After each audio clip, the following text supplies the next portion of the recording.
suara apa itu? Saya nggak bisa sih dok, beneran dikejar, Ada ngejar-ngejar ya? Ini kayaknya di depan pintu sana deh. Baik. Chandra. Terus itu kalau ibu Mbak rasakan itu makin berat itu keluhannya tuh pada saat ngapain? Kalau saya lagi Sendirian ya. Terus kalau misalkan ada ibu bisa tenang, Mbak bisa tenang sedikit itu pada saat ngapain? kalau misal ya lagi sama orang yang saya deket gitu sama kakak saya. Oke. Selanjutnya untuk keluhan yang Mbak rasakan ini apakah dia sering kabur, sering hantui Mbak gitu? Iya, terus-terusan kan sampai mau tidur aja ada yang mantau. Oke, jadi untuk tidur itu biasanya gimana? Kayak lancar atau enggak? Ya kalau udah merasa aman baru bisa tidur. Selanjutnya mungkin akhir-akhir ini dari keluhan yang Mbak rasakan itu akhir-akhir ini Mbak rasanya kayak gimana untuk nanya moodnya? Bagaimana Mbak yang Anda rasakan? Akhir-akhir ini yang Mbak rasakan apa gitu ya? Mbak rasakan apa? Sedih gitu ya, takut ya? Khawatir takut dia apain. Oke, baik. Selanjutnya apakah Mbak ada riwayat memakai obat saat ini? Nggak ada ya. Kan saya nggak sakit apa-apa bro. Terus untuk apa ada riwayat rawat inap? Nggak pernah. Nggak ada ya. Oke, terus ada riwayat kecelakaan gitu Bu? Nggak juga. Terus ada riwayat kejang enggak? Enggak. Suka panik atau enggak biasanya? Ya kalau misalnya pintu rumah dibuka terus nggak ada yang nutup itu ada yang Oke, terus mohon maaf Mbak apakah mengonsumsi alkohol dan rokok? Enggak ya. Selanjutnya untuk tadi tidur kan suka susah. Kalau untuk makan gimana? ya makan. Makan bisa ya. Betul ibu tanya kalau misalkan adik ini untuk tidur dan makannya kayak kalau makan bisa, tidur juga susah gitu? Betul Betul ya. Oke, baik. Untuk mungkin tadi Mbak di masih mahasiswa ya, mungkin di lingkupan kuliah Mbak apakah ada merasa dijauhi gitu enggak? Enggak ya? Tapi saya takut sama teman-teman saya juga. Oke, baik. Terus apakah ayah, ibu itu ada keluarga atau ada yang pernah mengalami hal serupa kayak gini? Oke, terus di rumah tinggalnya sama siapa aja? Ya kebetulan juga sama kakak tapi beda kamar. Oke. Terus kalau misalkan Mbak ada masalah gitu, biasanya cerita ke kakak? Atau dipendam sama Ya, takut aja tapi kakak tahu. Oke, baik. Itu dari tadi untuk jalan survei sudah kita lakukan. Selanjutnya saya akan memeriksa dari orientasi. Dari tadi Mbak datang ke sini diantar oleh siapa? Oke, terus sekarang hari apa? Ini mana? Masuk orientasi. Karena kan kita udah dapet.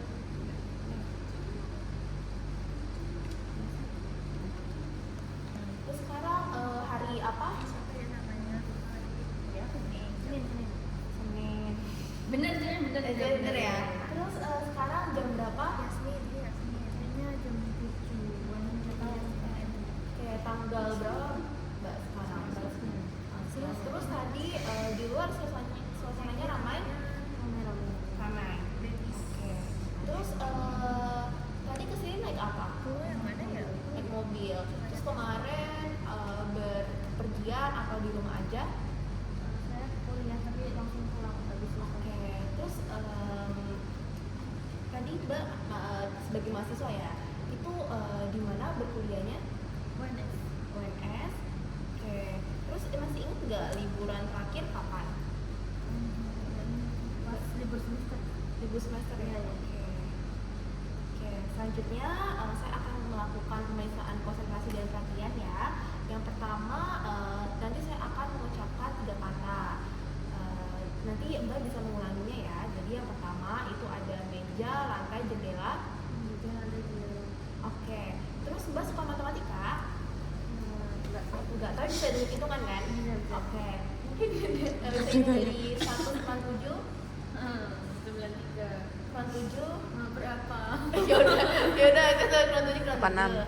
Oke. Terus Mbak apakah bisa stop oh lagi ya, mengulangi kata tapi kalau dan. Oke. Terus Mbak bisa membaca ini lalu melakukan Tangan. oke, baik. Terus tadi masih ingat nggak 3 kata yang saya sebutkan di awal? Meja, lantai. Meja, lantai. Oke.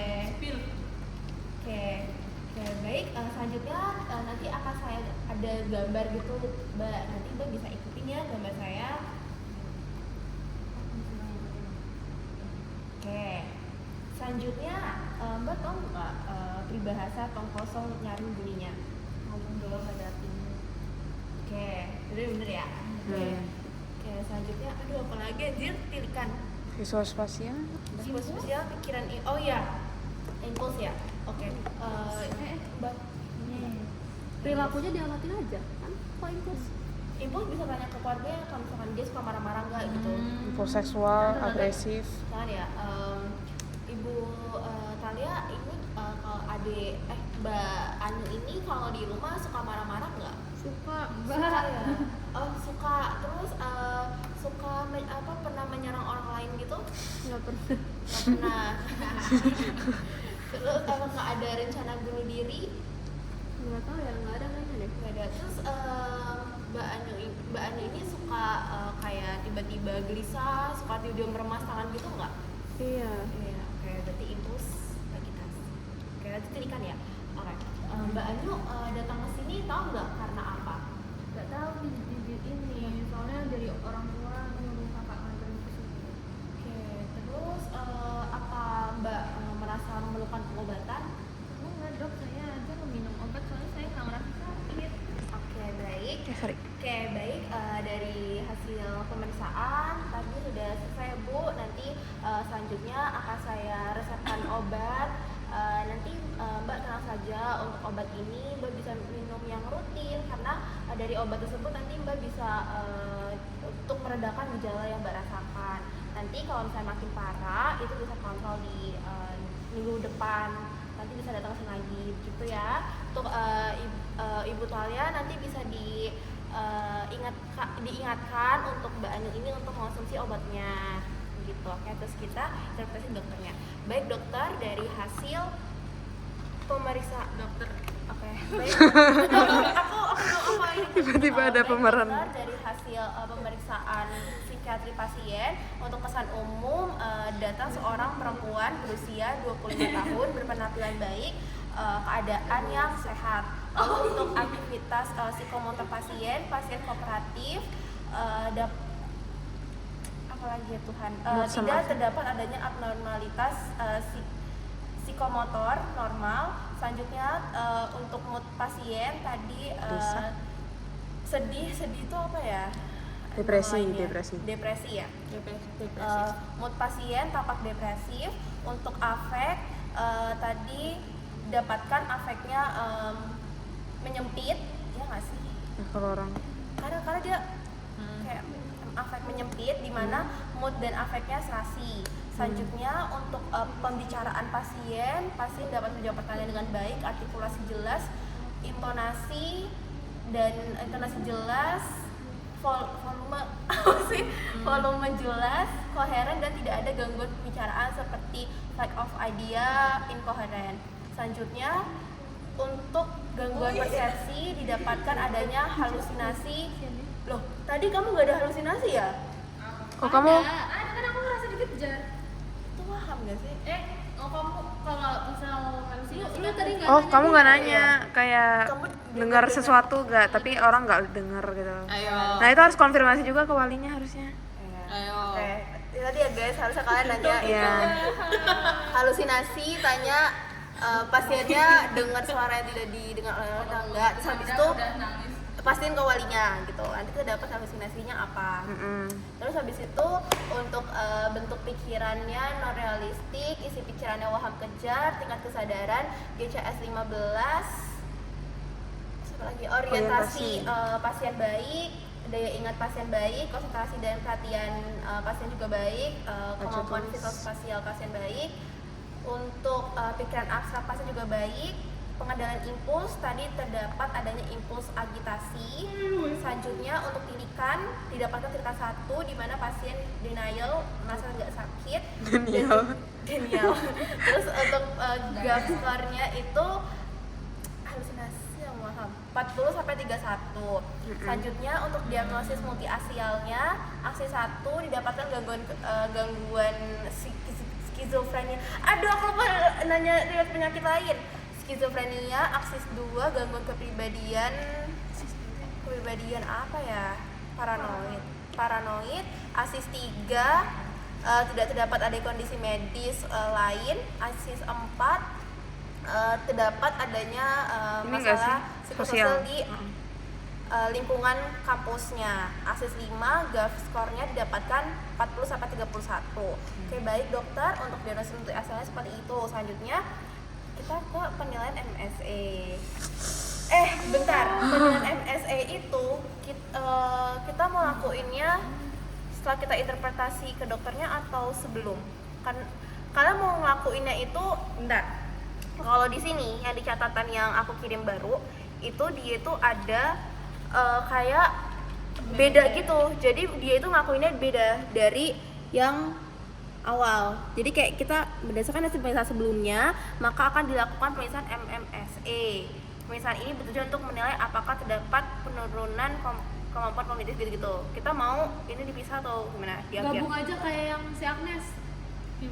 Gimana tuh? Coba jelasin yang Agnes.